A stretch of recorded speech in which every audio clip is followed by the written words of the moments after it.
Ué, você quer da vida?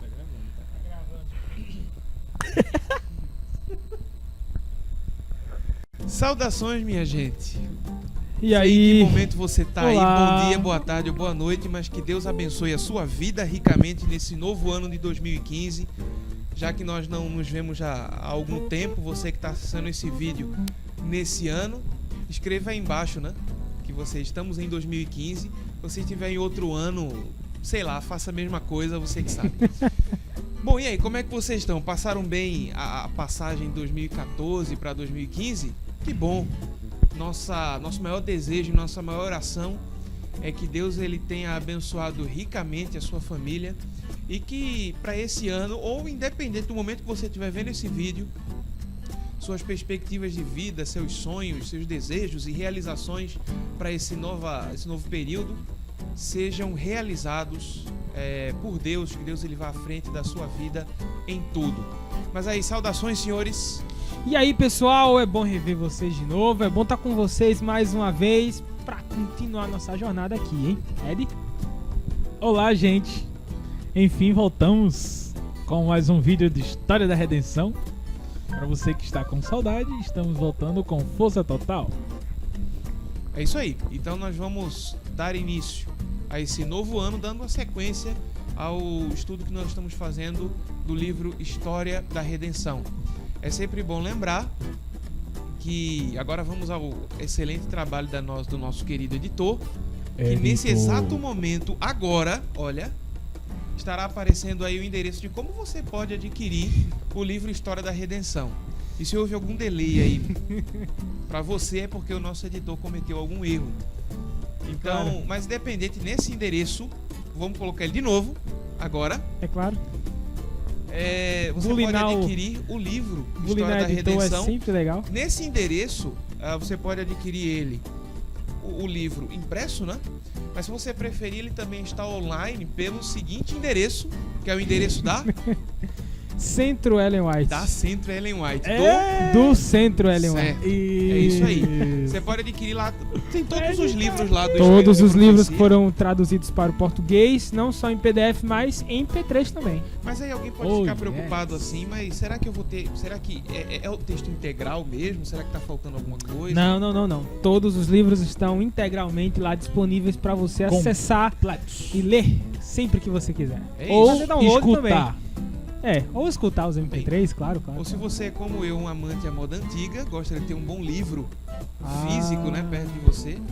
Então, por aquele primeiro endereço que nós mostramos, você pode ir lá Comprar e adquirir o seu também livro. adquirir e estudar conosco. Isso. Tá bom? O que é o livro História da Redenção? Uma eterna aventura. Tá. O que é o livro História da Redenção? O livro História da Redenção, ele conta uma parte, né, extremamente significativa da história do grande conflito aqui nessa terra. E de como tudo começou até então. História essa que você já conhece, que está na Escritura Sagrada, e naquilo que para nós, adventistas do sétimo dia, é muito importante, que é a expressão da palavra inspirada, aquilo que nós chamamos, que a Bíblia chama de o espírito da profecia.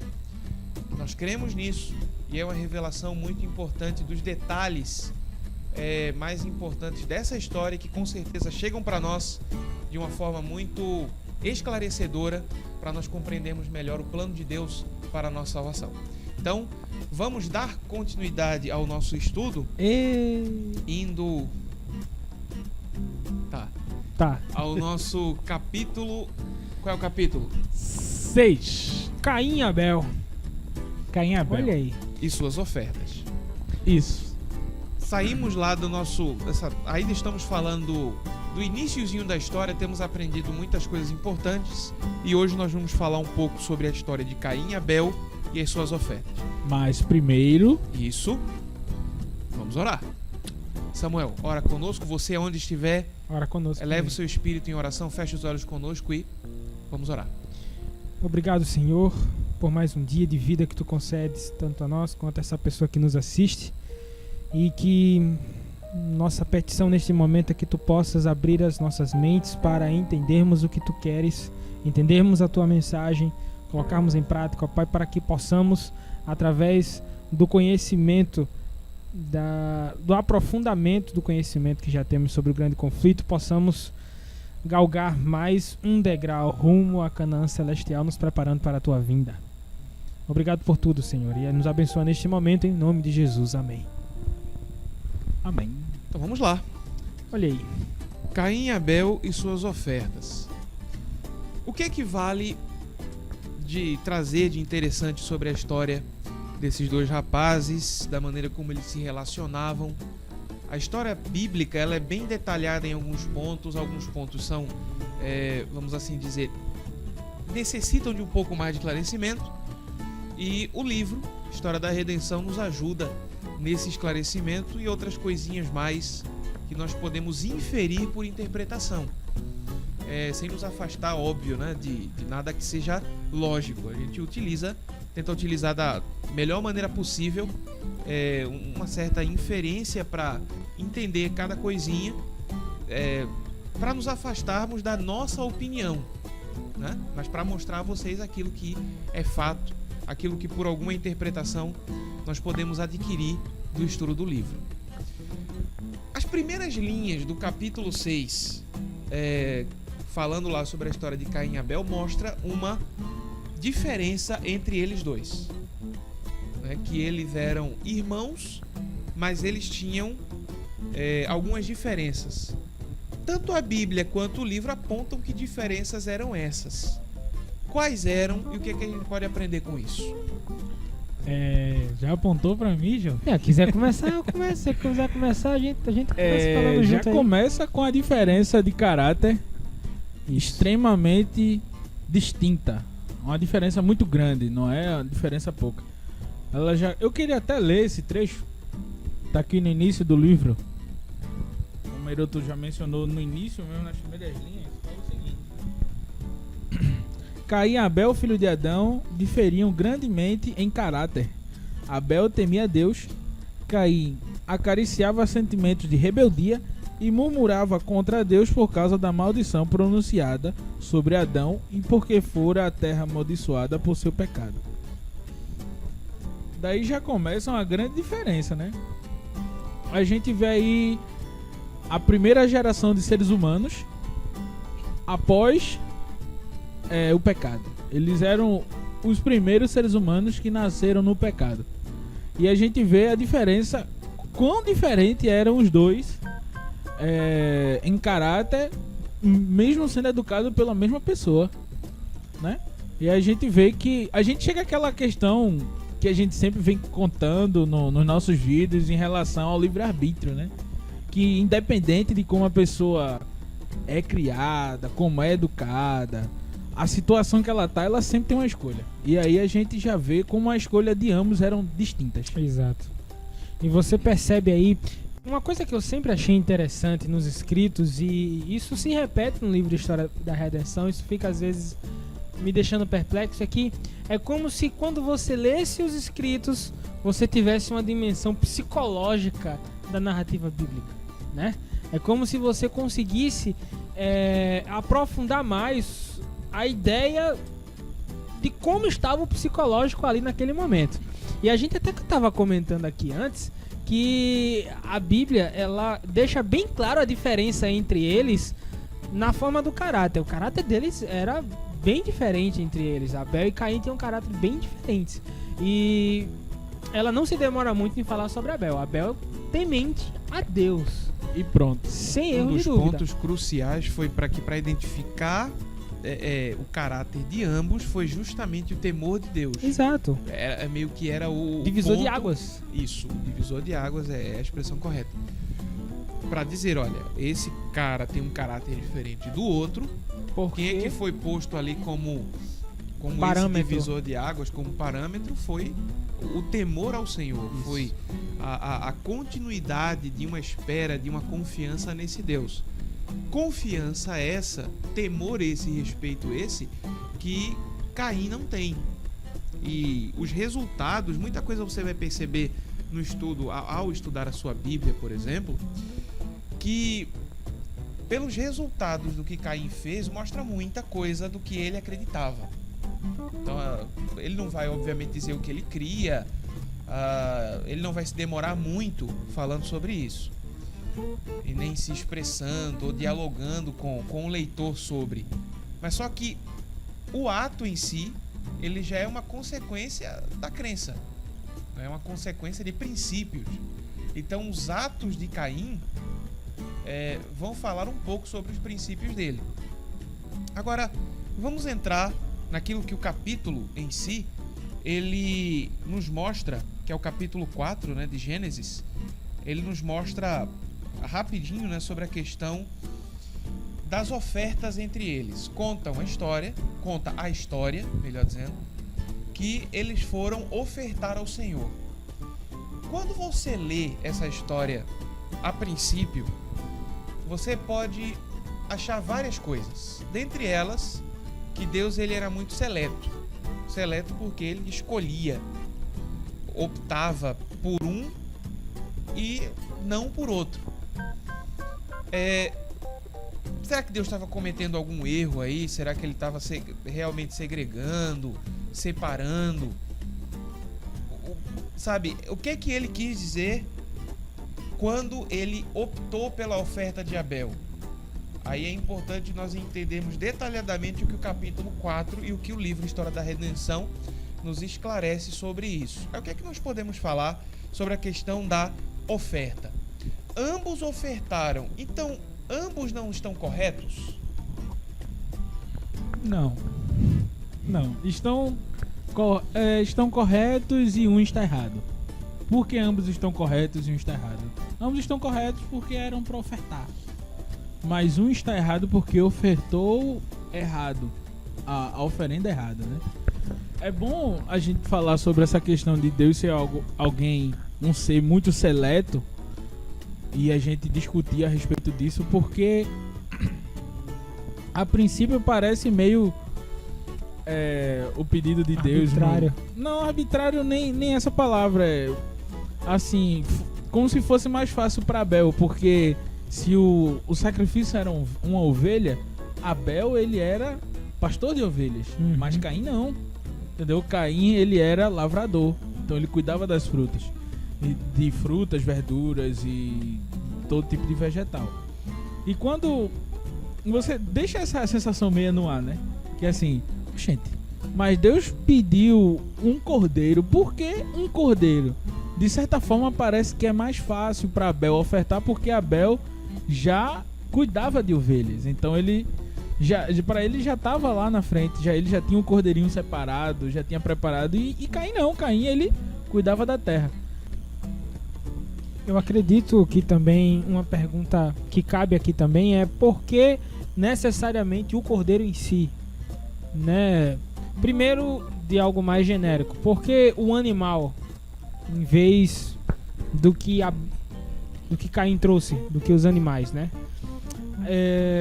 Se você assistiu os vídeos anteriores e ou assistiu e leu, ou só leu os capítulos anteriores, existia algo que Deus deixou bem claro, que o perdão dos pecados exigia o derramamento de sangue.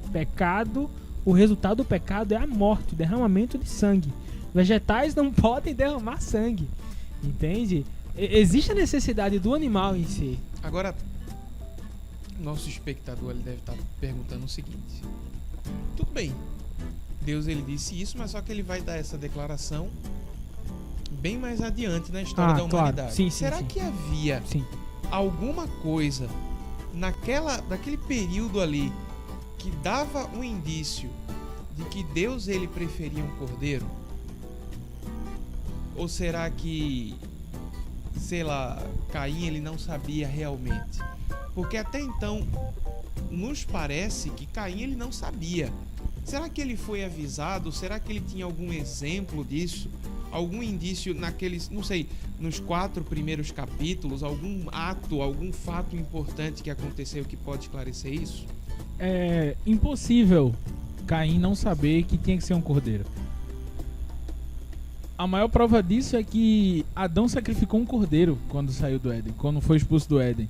E ali aconteceu o primeiro sacrifício. Da pele daquele cordeiro foram feitas as roupas de Adão e Eva. Então Adão e Eva já sabia que tinha que ser um cordeiro. Deus já tinha avisado.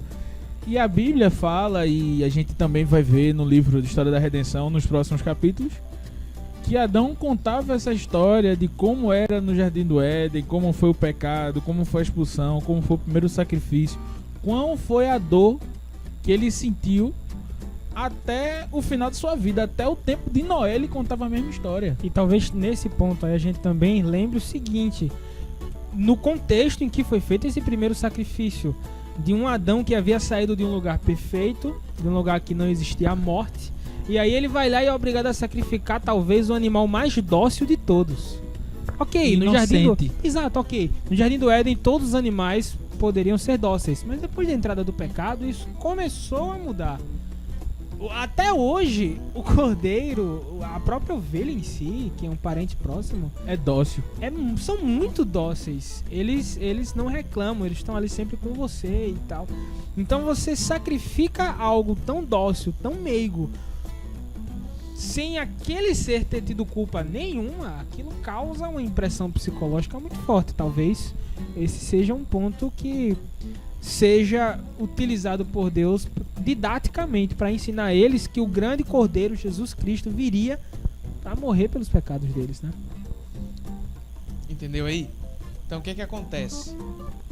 Como o Ed falou, logo quando Adão e Eva perderam aquela glória do Senhor que nós falamos lá no... acho que foi no primeiro, no segundo Sim. vídeo. Deus ele fez roupas de pele de animal para eles.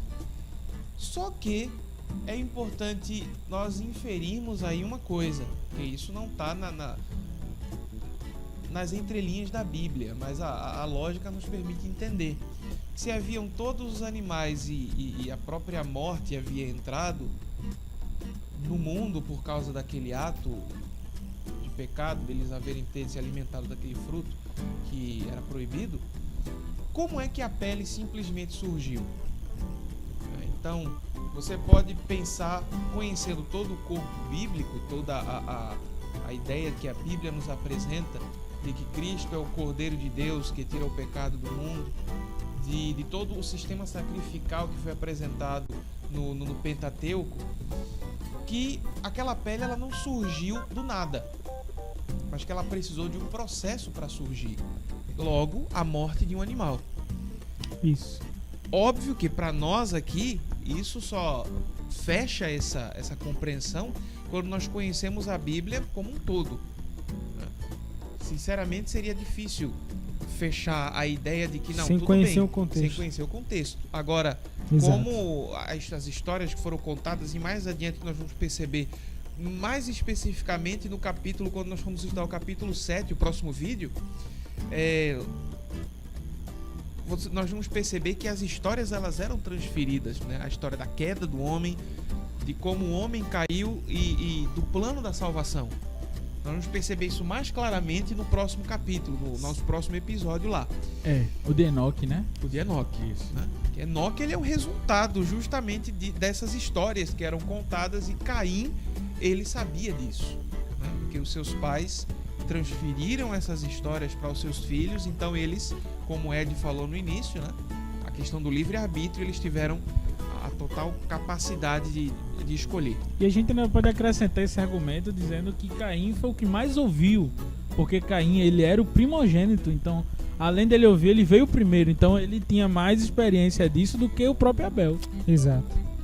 Uma das declarações assim mais famosas, e essa eu vou ter que ler aqui, porque eu acho ela importante para a nossa discussão. Se você tiver com a sua Bíblia aí próximo, veja lá no livro de Gênesis, o capítulo 4 e o versículo 7. Verso na tela. Vai aparecer. Já apareceu, né? Então tá. Gênesis capítulo 4, versículo 7 nos mostra a resposta que o Senhor tinha dado a Caim logo depois que Deus ele não aceitou o sacrifício dele, e sim o de Abel. Eu acho que há alguns detalhes interessantes assim para nós conversarmos sobre esse texto e que nos esclarecem mais ainda sobre aquele argumento que nós havíamos traçado anteriormente sobre se Caim ele sabia ou não, né? Se ele compreendia toda a teoria toda a ideia do cordeiro.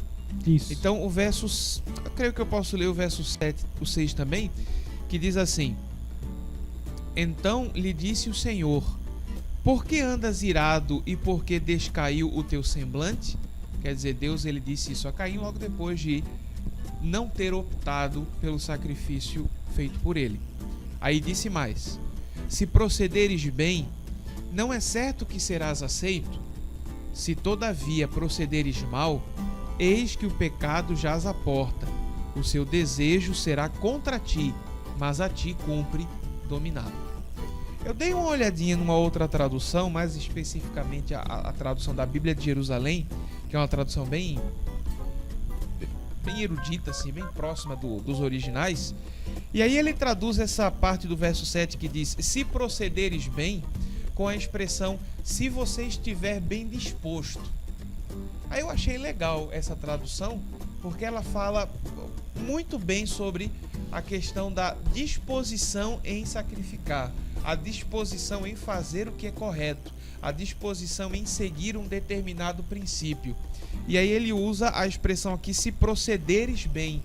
Quer dizer, Deus ele deixa claro que havia um problema no procedimento do sacrifício. Exato. O problema, Isso. como o Ed falou no início, não era o sacrifício, dava certo, mas o que era o errado, o procedimento. E aí esse verso, ele deixa, cara, me arrepiei todo agora, isso foi fantástico, eu não tinha percebido isso ainda. Pensei que tinha sido frio aqui. Se proceder, mas é porque é incrível Mas certas é fantástico, coisas, porque exato. se você É verdade. interpretar direitinho, Deus, É verdade. você Deus percebe, muito olha, detalhista, né? ele diz, olha, se você proceder bem, não é certo que serás aceito. O sacrifício estava correto, então era o procedimento do sacrifício que tinha problema, tinha algum detalhe. Aí tem mais, e isso aqui é um aviso que deve servir para nós, assim como a advertência. Se todavia procederes mal, veja você aí, meu querido, proceder mal, eis que o pecado jaz à porta. Procedimento, o sacrifício ele é correto, mas o procedimento dele é errado. Exato. Aí são tantas coisas que a gente poderia falar aqui, sabe? Existem tantas igrejas, tantas delas adoram o mesmo Deus, mas será que todas procedem da forma correta? Tá aí uma pergunta. Para que você medite, né? Tanta coisa que as pessoas fazem com boas intenções, mas a questão é, se procederes mal, o pecado ele jaz à porta. Independente se a intenção foi boa ou não. O pecado, ele tem uma frase que eu achei aqui, a tentação, ela ameaça uma alma que está mal disposta. Em outras palavras, a tentação, ela ameaça uma alma que procede, que tem procedimentos ruins em relação à tradução desse verso 7. Aí no finalzinho, ainda sobre a questão do pecado, diz: o seu desejo será contra ti, mas a ti cumpre dominá-lo. Quer dizer, o pecado ele passa a ser como um animal feroz que fica ali próximo do pecador, e quando você procede mal, isto é, dá cabimento, esse animal ele fica próximo de você, ele vai se aproximando cada vez mais até tomar conta da sua vida de alguma forma. Como se fosse um instinto ruim, né? Que a gente precisa aprender a dominá-lo. E aí dá pra voltar à questão do caráter antes, né? Que a gente comentou aqui. Que se você permitir, isso molda o seu caráter de uma forma negativa. E aí, meu amigo, o divisor de águas do caráter do homem ainda continua sendo, pelo contexto bíblico, o temor do Senhor. Hoje ainda é assim. Deus, ele conhece aqueles que o seguem, se eles possuem esse respeito, esse temor, essa devoção. Agora, terminada essa situação, nós agora vamos à questão do primeiro homicídio. Caim mata Abel. Mas aí vamos à primeira dúvida. Será que a gente pode acusar Caim de ser um homem necessariamente ruim, mau? Será que ele não foi tomado simplesmente pela raiva e cometeu algo pelo qual ele possa se arrepender? Que ele possa ter se arrependido? Será que não foi um crime, podemos dizer assim, não premeditado? Ou será que houve alguma premeditação ali? O relato bíblico, o relato do livro História da Redenção, né, da revelação que nós temos é que não foi premeditado. Foi, na verdade, um ataque de fúria.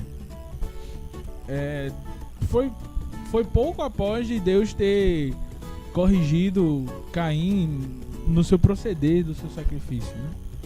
E o livro conta que Abel ainda tentou ajudar o seu irmão. Ainda foi dizer, não.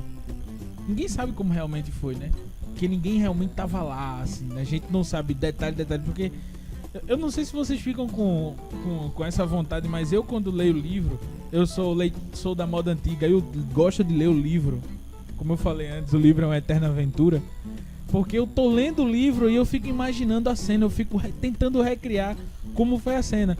E o livro conta que Abel ainda tentou ajudar o irmão, e eu imagino aquela cena, Caim lá emburrado e Abel com toda aquela parte de espírito, que o livro fala que Abel ele era diferente de Caim, porque ele não era agressivo, ele era calmo, com um semblante sempre calmo.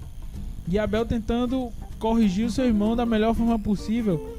E aí Caim vem aquele ataque de fúria, porque o livro e a Bíblia fala, é importante dizer isso, que o caminho do justo aborrece o ímpio. Então, independente se são irmãos, se são amigos, mas se um é justo e o outro é ímpio, o caminho do justo aborrece o ímpio. Mas também dá pra tirar algumas coisas aí que podem mostrar que houve uma certa premeditação, sim. Pode ser que ele tenha tido um ataque de fúria, sim, mas que existia talvez já um sentimento dele de fazer isso, ou que existia uma premeditação também. Alguns detalhes. Por exemplo, a Bíblia, a gente leu o versículo 7 agora. Se você observa os próximos ali, 8, 9 e tal, você vê que parece algo bem simples, mas Caim levou ele pra um lugar, né? Caim, vamos pro campo, vamos dar uma caminhada, né? Vamos pairar a mente, vamos sair desse momento de estresse aqui do sacrifício, né?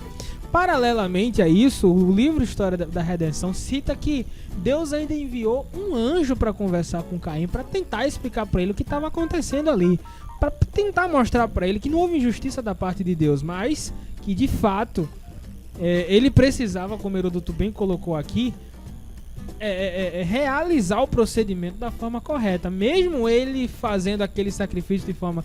Mesmo que o coração dele ali tivesse sinceramente trazendo as primícias do trabalho dele, ele precisava realizar todo o procedimento da forma correta, né? E você começa a ver que talvez tenha ocorrido uma premeditação aí do crime. Ele permitiu que a situação caminhasse para aquilo. Ele não tentou evitar, entendeu? Isso é premeditação. É um ponto importante a se falar. É porque quando falar em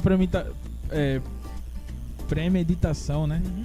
De algo, eu imaginei que seria planejamento em si, né? Vou levar ele assim. Não como os irmãos de José. Não tão de fato. Ali foi realmente uma premeditação de um crime. Mas eu acredito que houve. A questão de Caim foi uma premeditação meio que inocente, né? Inocente entre aspas, não porque ele tava gostando do caminho que tava indo. Não tão inocente assim, mas eu acho que inclusive porque, venhamos e convenhamos, morte ainda era uma coisa nova.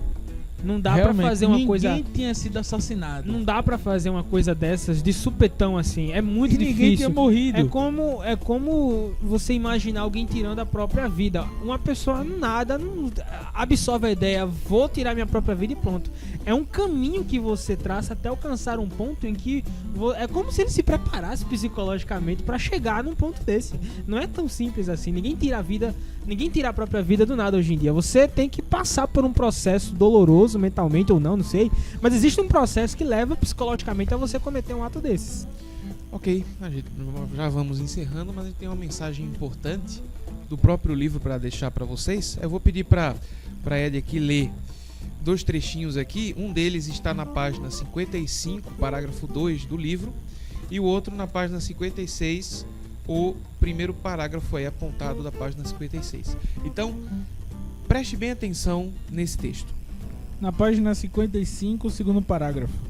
Ao testemunhar Adão os primeiros sinais da decadência da natureza, com o cair das flores e o murchar das flores, chorou mais sentidamente do que os homens hoje choraram os seus mortos.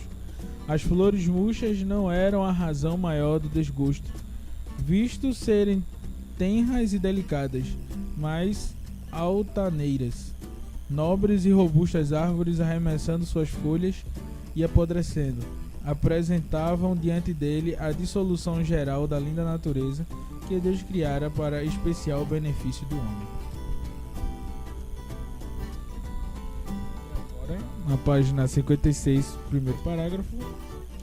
Os anjos mantinham comunicação com Adão depois da queda e informaram-no do plano de salvação e que a raça humana não estava além da redenção. Embora a terrível separação que tivera lugar entre Deus e o homem, e uma providência tinha sido tomada mediante o oferecimento de seu amado Filho, pela qual o homem podia ser salvo. Mas sua única esperança estava numa vida de humilde arrependimento e fé na provisão feita. Todos os que aceitassem a Cristo como seu único Salvador seriam de novo colocados no favor de Deus mediante os méritos de seu Filho. O pecado, minha gente, tem consequências devastadoras. Ele pode ter arrasado e destruído a sua família. Ele pode ter separado você dos seus pais, dos seus irmãos, dos seus amigos, não importa. Mas o pecado ele não veio para unir ninguém, mas ele veio para ferir as famílias, para separar os melhores amigos, para separar os irmãos até. E com essa última mensagem eu quero lembrar a você de que por mais que Caim tenha feito o que fez, e nós não sabemos de todas as coisas, mas a esperança que nós temos, mesmo conhecendo da forma devastadora que o pecado ele destrói a nossa vida, que o Senhor Jesus Cristo ele veio para salvar a cada um de nós. Ele veio para refazer aquilo que antes foi desunido, para aquilo que um dia foi separado. Ele, que é o Cordeiro de Deus, que tira o pecado do mundo, veio como o sacrifício principal para que hoje nós possamos viver. Amém. E essa é a mensagem que nós queremos deixar para você com essa história triste. A história de dois irmãos que com certeza se amavam, mas que por causa dessa maldição terrível que é o pecado, que não foi apenas a simples expulsão do Jardim do Éden, e agora nós já temos um homicídio e a situação da humanidade tende a piorar, porque o pecado ele só tem esse mérito, o mérito de destruir, de arrasar, de acabar com as pessoas e de desgraçar o mundo da forma como ele está. Mas Cristo, ele é o dom maravilhoso de união para a nossa vida. Ele é o único que pode unir você com aqueles que você ama, de trazer o perdão, de trazer a liberdade, de trazer a vida que você e que a sua família tanto necessitam. Fecha teus olhos nesse momento e vamos orar. Querido Deus e amorável Pai, neste momento nós ouvimos uma história que nos inspira alguma tristeza por saber da forma trágica como esta terminou. Mas no finalzinho dela, nós somos inspirados pela esperança, a saber, a esperança de que o Teu Filho Jesus, ele veio para esta terra sacrificar a sua vida em nosso lugar, a nós que deveríamos morrer, mas ele morreu em nosso lugar simplesmente para que nós possamos ter vida. Nós não sabemos, ó Deus, da pessoa que está nos ouvindo, nos vendo do outro lado aí, que talvez tenha, por algum motivo, se separado, se desunido com algum familiar, com algum amigo, com o seu irmão, que tenha sido vítima dessa desgraça, dessa miséria que o pecado ele provoca em nossas famílias. Mas nesse momento nós queremos elevar uma oração toda especial, levando essa palavra de união, essa palavra de salvação, de perdão, dizendo a cada um que o Espírito Santo pode nos libertar, pode nos unir novamente com os nossos amigos, com os nossos amados, com os nossos irmãos, com a nossa família, e que em nome do Senhor Jesus, que nós possamos nos apropriar dessa esperança a saber, a esperança do perdão que o Senhor Jesus Cristo confere e concede à nossa vida. Querido Deus e amado Pai, perdoa nossos pecados, une aqueles que estão desunidos e guia, nos ajudando cada vez mais para que com essas mensagens nós possamos aprender cada vez mais do Teu maravilhoso amor por cada um de nós. Por isso, ó Deus, nós te pedimos ajuda. Olha por nós sempre. É isso que nós te pedimos, desde já agradecidos, em nome e por amor de Jesus. Amém. Amém. Amém. Acabou. Encerramos por hoje. Espero que você tenha gostado desse momento tão precioso que nós temos aqui para estudar a palavra de Deus. E o nosso próximo episódio nós vamos falar sobre 7 Enoque.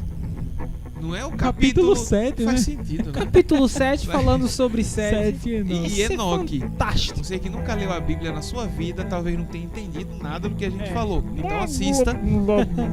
Você gostou do vídeo? Claro que gostou. Se não gostou, pelo menos diga pra nós aqui nos comentários, tá certo?